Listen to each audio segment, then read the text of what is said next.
We're here in the coal seams of Bartonville, Illinois to talk about some oxidation reduction chemistry. This is a coal mining area. There's a coal seam, maybe you can see right about here. It's more obvious in other locations, but there's another reason I want to show you this spot in particular. It is a good location for finding fossils. For example, here's some bark impressions or wood impressions from the Pennsylvanian time period. And maybe right in here along this little wrinkle here, you can see little bits of coal in those wrinkles. Okay, now, as I mentioned, I wanted to talk to you about some oxidation reduction chemistry.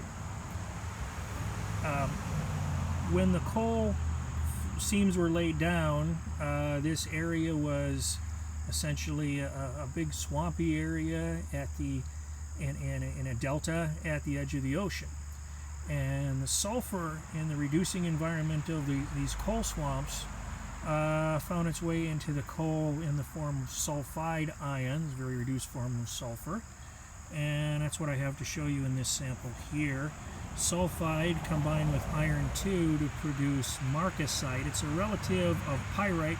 Both can be considered fool's gold. And maybe you can see the sort of sparkle associated with the marcasite here. It's sort of a silvery color here, sort of a gold color here. Okay, that's iron 2 sulfide, FeS2. Now, as these coal seams were uplifted and re-exposed to the oxygen in the air, oxidation took place. For example, if we look at this particular rock right here, we can see this fuzzy white material up at the top. That's iron 2 sulfate, also known as melanterite, and this has sulfides from the sulfide oxidizing to sulfate. In the background here, you can see these sort of orange deposits along the edge of the stream. These orange deposits are orange because of iron 2 being oxidized to iron 3. That orangish color is a hallmark of iron 3.